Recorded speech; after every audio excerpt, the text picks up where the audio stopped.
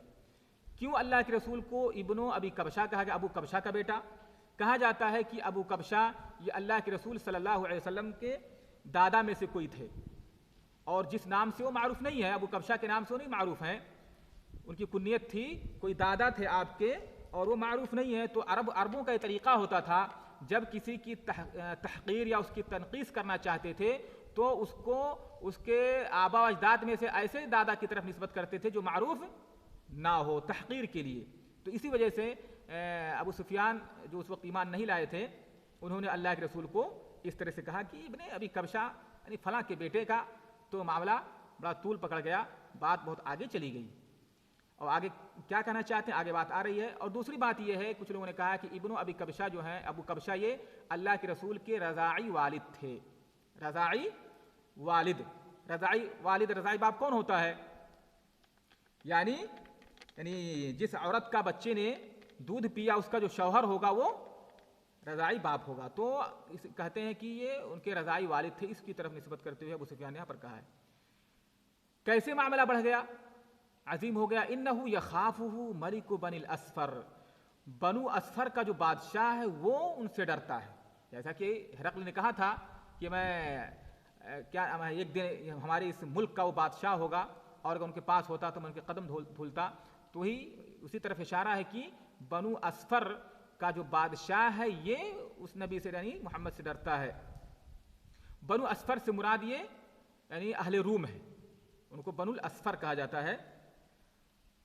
فما زلت موقنا انه سيظهر، تو کہتے اس کے بعد ابو سفیان کہتے ہیں اس کے بعد مجھے یقین رہا، مسلسل مجھے یہ یقین رہا کہ ایک دن اللہ کے رسول صلی اللہ علیہ وسلم غالب ہو کر رہیں گے۔ حتی ادخل اللہ علی الاسلام، یہاں تک کہ اللہ رب العالمین نے میرے اندر اسلام کو داخل کر دیا، یعنی مجھے میرے اندر ایمان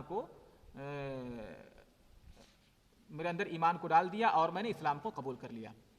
اس کے بعد آگے فرماتے وکان ابن الناطور صاحب ایلیا و ہرقل سقف علی نصارى، یا بعض روایتوں میں اسقفا علی نصارى الشام۔ ابن الناطور یہ ابن ناطور کے بارے میں پہلے روایت کے بارے میں بات کر لیتے ہیں۔ وکان ابن الناطور، یہاں پر جو عطف ہے، عطف کس پر ہے یہ؟ اور ابن ناطور جو کہ ایلیا کا صاحب تھا، اسی طرح ہرقل کا، ایلیا کا امیر اور ہرقل کا ساتھی امیر اس کا، ابن ناطور اس پر جو عطف کیا گیا ہے یہ عطف کس پر ہے؟ کیا یہ بعد والی جو روایت ہے یہاں سے ابن ناطور کا جو قصہ ہے یہ قصہ ابو سفیان نے بیان کیا ہے؟ تو بظاہر اگر عطف اس کو مانا جائے کہ اسی سند سے گویا کی روایت ہے اور ابو سفیان نے اس کو بیان کیا، تو ایسا نہیں ہے جیسا کہ بعض لوگ سمجھتے ہیں۔ بعض لوگوں کو یہ وہم ہو گیا کہ یہ واقعہ جو ہے ابو سفیان سے مروی ہے اور اسی سند سے مروی ہے جو امام بخاری نے شروع میں سند بیان کی ہے۔ ایسا نہیں ہے، بلکہ یہ عطف امام زہری پر ہے، یعنی امام زہری رحمہ اللہ نے یہ واقعہ بیان کیا ہے، نہ کہ ابو سفیان رضی اللہ تعالیٰ عنہ کا واقعہ ہے۔ جیسے اس میں ہے اخبرنا شعیب عن الزہری قال اخبرنی عبید اللہ بن عبد اللہ، تو امام زہری کا یہ قول ہے، امام زہری نے یہ واقعہ نقل کیا ہے ابن ناطور کا۔ واضح مشائخ؟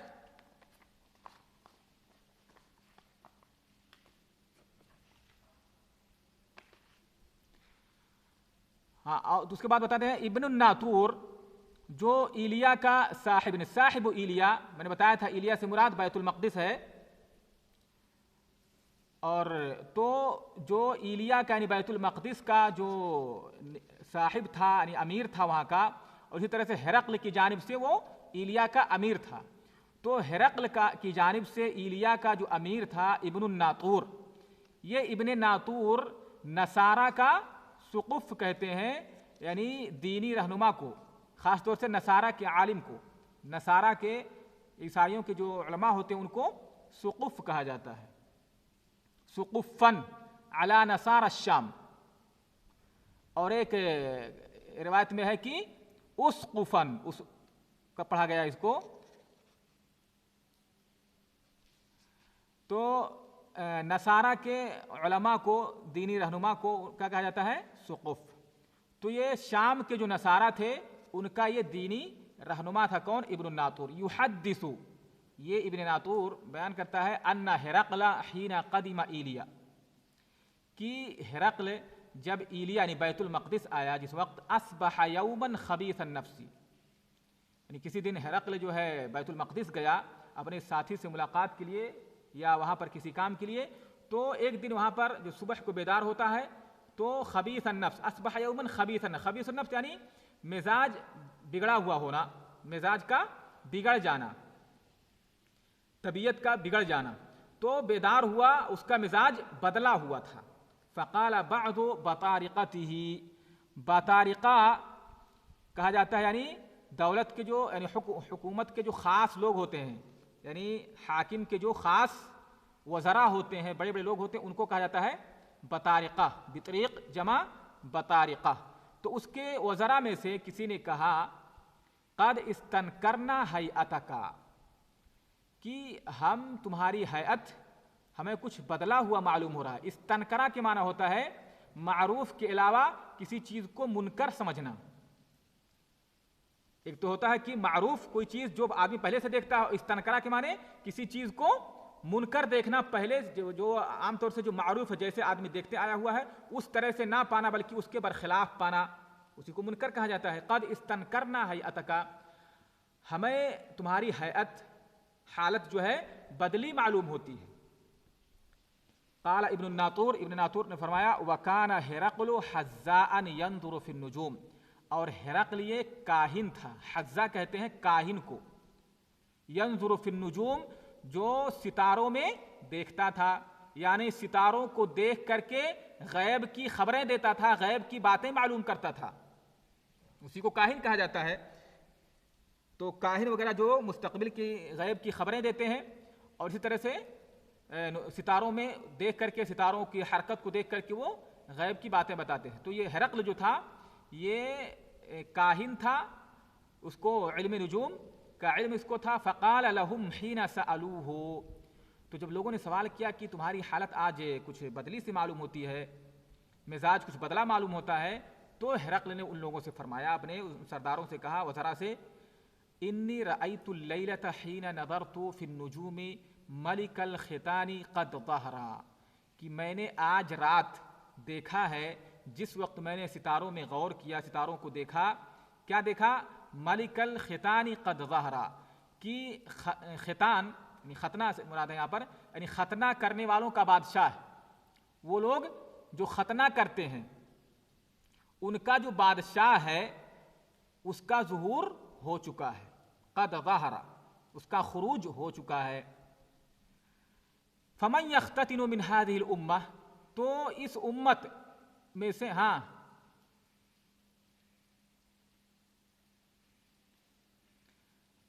انی رأیت ملک الختان قد ظہر حین نظرت فی النجوم، اس طرح سے انی رأیت اللیلۃ، میں نے رات آج دیکھا، کیا دیکھا ہے؟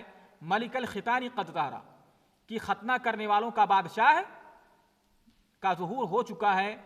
ٹھیک ہے، اس کا خروج ہو چکا ہے. ختنہ کرنے والوں کا جو بادشاہ ہے، یعنی ستاروں کو دیکھ کر کے میں نے معلوم کیا، جب ستاروں میں دیکھا تو مجھے پتا چلا، بتایا نا پہلے کہ ستاروں کو دیکھ کر کے غیب کی خبریں معلوم کرتے تھے، تو اس نے کہا، ستاروں کی حرکت کو دیکھ کر کے کہا کہ یہ ستارہ یہ بتا رہا ہے، اس نے اپنے علم سے بتایا، جیسا کہ علم نجوم کے ذریعے سے وہ معلوم کرتے ہیں کہ ختنہ کرنے والوں کا بادشاہ کا ظہور ہو چکا ہے، اس کا خروج ہو چکا ہے. پھر سوال کیا، فمن یختتن من هذه الامہ، اس امت میں سے کون لوگ ختنہ کرتے ہیں؟ اور اس امت سے اشارہ جو ہے یعنی اہل هذا العصر، اس زمانے کے جو لوگ ہیں.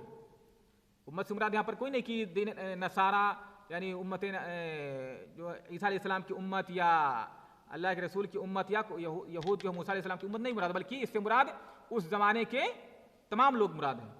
تو اس زمانے کے جو لوگ ہیں ان میں کون لوگ ختنہ کرنے والے ہیں، کون لوگ ختنہ کرتے ہیں؟ قالوا، لوگوں نے بتایا، لیس یختتن الا الیہود، انہوں نے اپنے علم کے مطابق بتایا کہ ختنہ تو صرف یہود کرتے ہیں.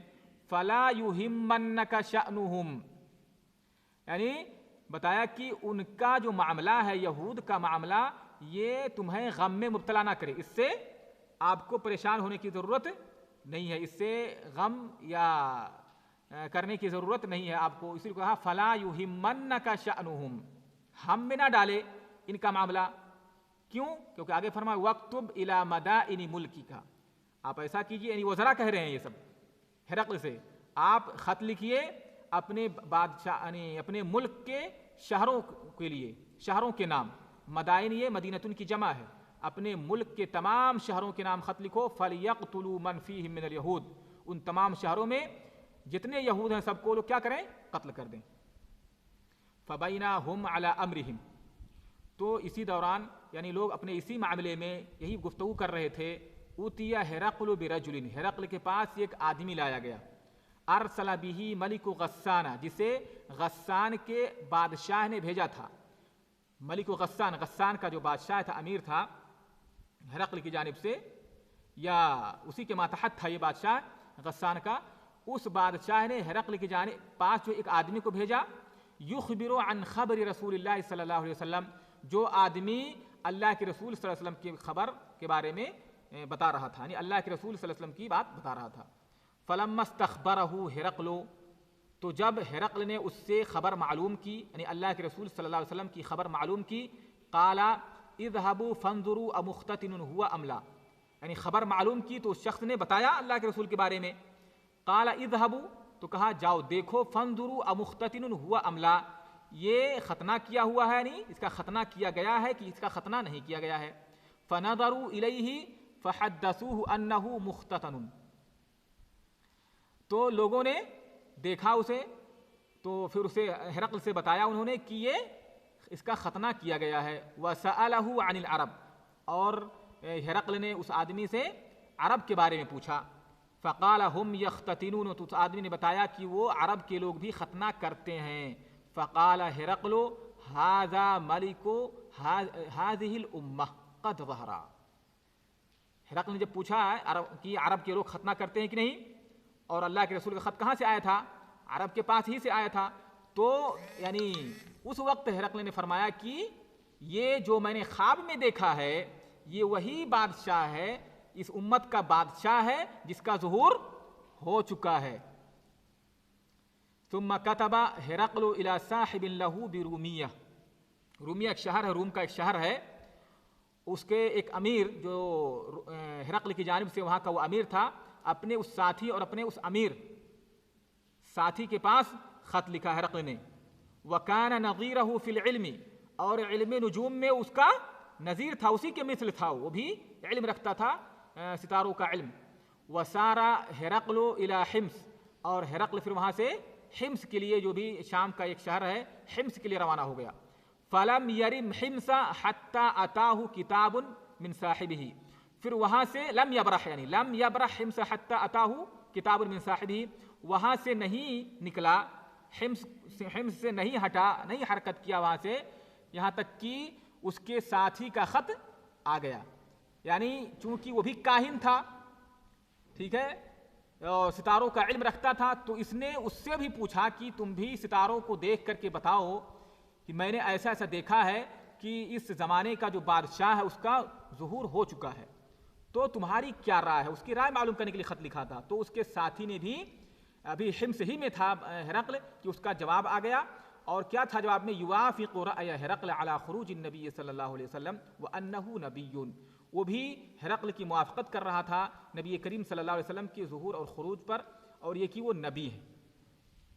فأذن ہرقل لعظماء الروم فی تذکرۃ، اس کے بعد ہرقل نے جو روم کے بڑے بڑے عظماء تھے، وزراء تھے، سردار تھے، ان کو حکم دیا کہ یعنی ایک محل کے اندر ان کو جمع کیا. تذکرہ کہتے ہیں ایسے قصر کو، ایسے محل کو جس کے ارد گرد چھوٹے چھوٹے گھر ہوں، یعنی عمرہ کے لیے، اسی طرح سے اور جو خدام نوکر وغیرہ ہوتے ہیں بادشاہ کے، ان کے لیے چھوٹے چھوٹے جو گھر ہوتے ہیں اور بیچ میں محل ہوتا ہے، اس کو کہتے ہیں تذکرہ.